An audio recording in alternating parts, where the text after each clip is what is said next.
Hey guys, it's Kate, and today I wanted to talk about reference photos for artists. So if you're planning to show your artwork or even sell it, there's such a thing as copyright that is very relevant.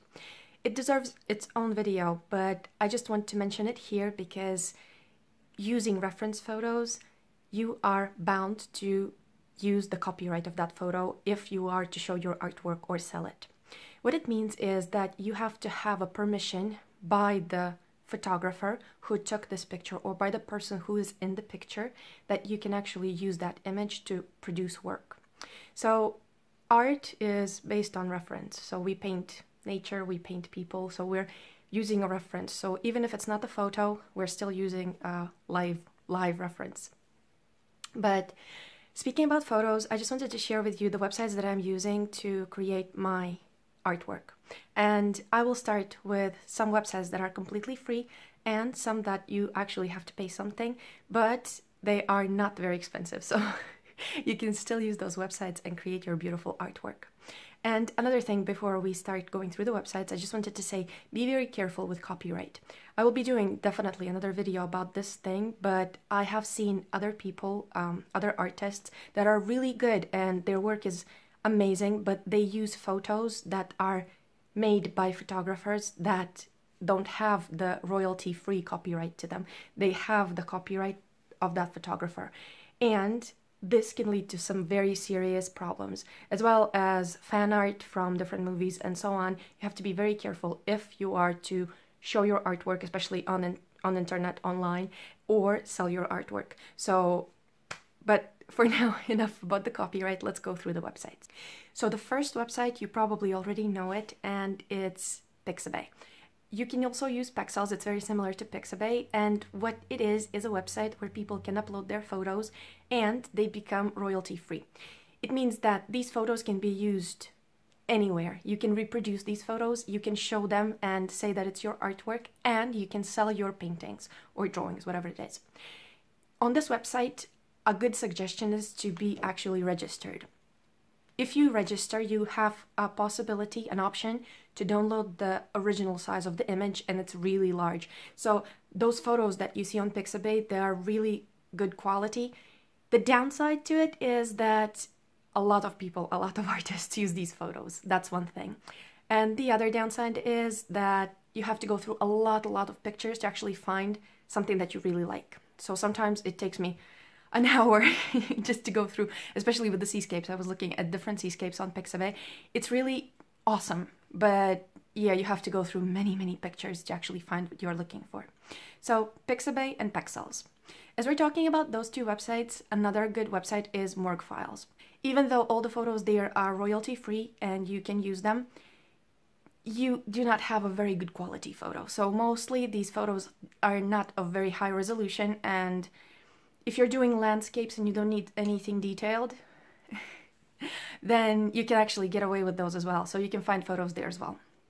Or, for example, combine multiple photos to create your own painting. Also, speaking about these free websites, I would suggest that you still mention the photographer, because it's a really nice thing to do, because just taking photos, it's not as easy as it seems, and people put a lot of work sometimes into photography. So I always mention photographers when I post my work, for example, online. And another thing you can do, if you are really kind, you can also buy a cup of coffee. For example, on Pixabay, you can buy a cup of coffee for that particular photographer. So it's a really nice thing to do. Those are the free websites. Another free website is PaintMyPhoto. So this is something different from Pixabay in a way that the photographer actually retains the copyright. So you are free to use the photos as a reference only, not to reproduce this photo, for example, not do prints of this photo and sell it as your own work. No. So you can use the photos from PaintMyPhoto as a reference, and only for physical, that is art that is not digital. So everything that you do on the computer, on the tablets, they do not allow that. So with PaintMyPhoto, you have beautiful reference photos. Again, you have to go through a lot of photos to find exactly what it is that you're looking for, and you need to register. So you can't download any photos unless you register. They also ask that if you do create any artwork from those photos, you upload it to let the people that actually posted the photo see what artwork has been created. So it's kind of like being nice attitude. So I don't think that there's anything wrong with that, and you can actually show your work to other people in a way. And it's very, very interesting, some things that you can find there, because I've seen works of professional photographers there, especially for still lives, and you can find all sorts of images on PaintMyPhoto. And most importantly is that you can still show and sell your artwork based on these reference photos. So the next website that I'm going to be talking about and that I'm using myself is WorldLife reference photos. That's a website where you can find different animal photos and landscapes and seascapes and flowers. So not people, but animals mostly. And it's a very beautiful website. There are amazing photos there of really good quality, and you can go through galleries. Like, I've been just browsing. It was like drooling over the pictures and choosing which one I want to use. And basically what you do is you buy photos from there. Usually you can buy photos £5 a photo, if I'm not mistaken, or you can buy kind of a pack that you pay £10 and you can download 5 photos within 30 days. So it's a very, very good value for money kind of option. So you get to download a photo and pay for it only £2 basically. And it's really, really good quality photos.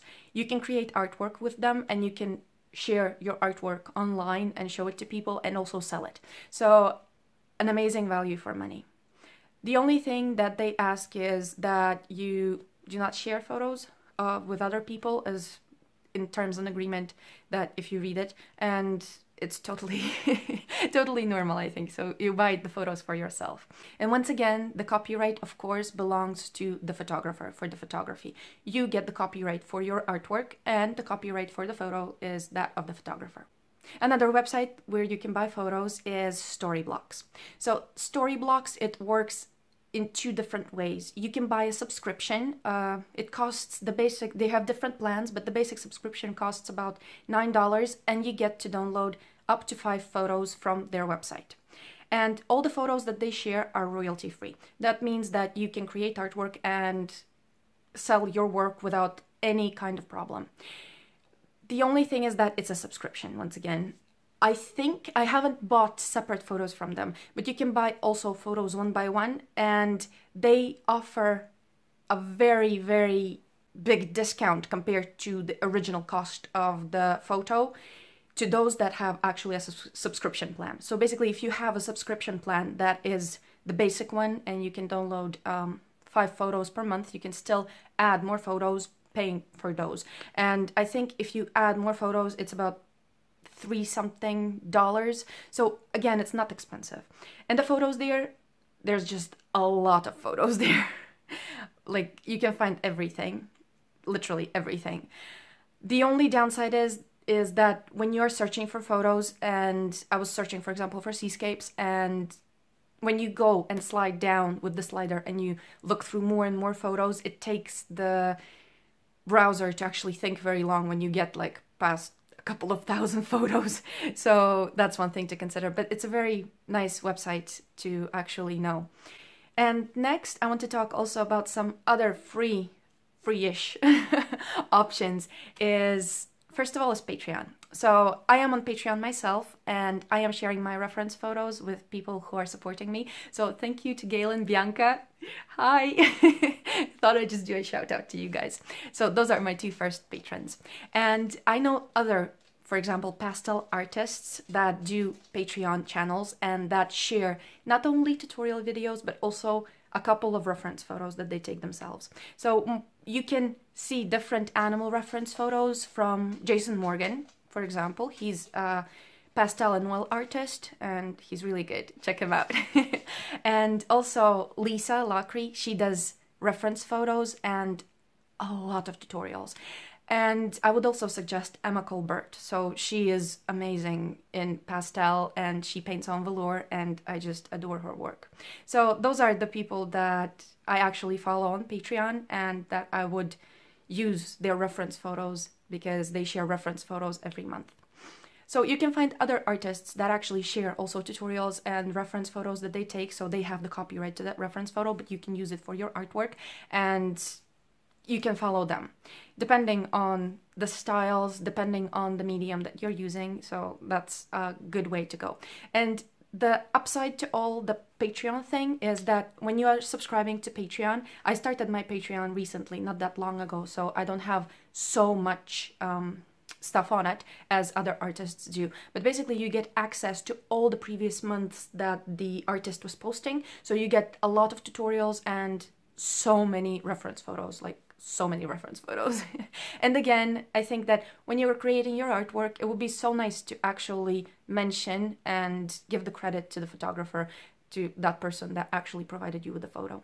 And one more thing is I wanted to talk is photographers. So photographers, they photograph, but you can always find photographers that are really willing to share their photos with you. So recently I did a collaboration with Edgar Spohevic's photography. He's a Latvian photographer who lives in Liepāja, and he does amazing seascapes. So he does very beautiful photos, and he works professionally as a photographer. So his photos are not only beautifully shot, but he also edits them in a way that they are really wonderful to look at. I will also put the link in the description so you can check them out, and you can find them on Facebook as well.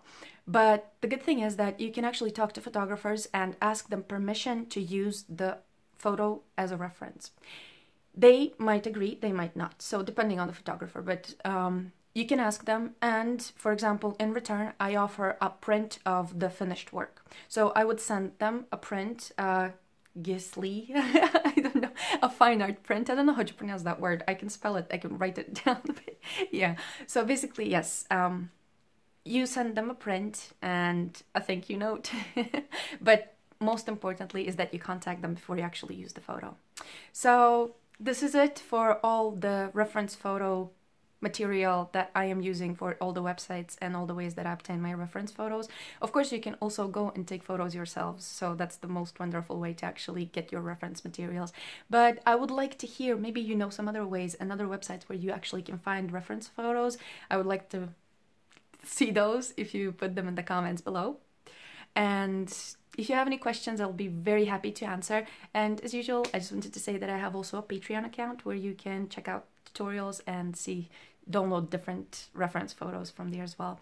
And for now, this is it, and stay tuned for more videos.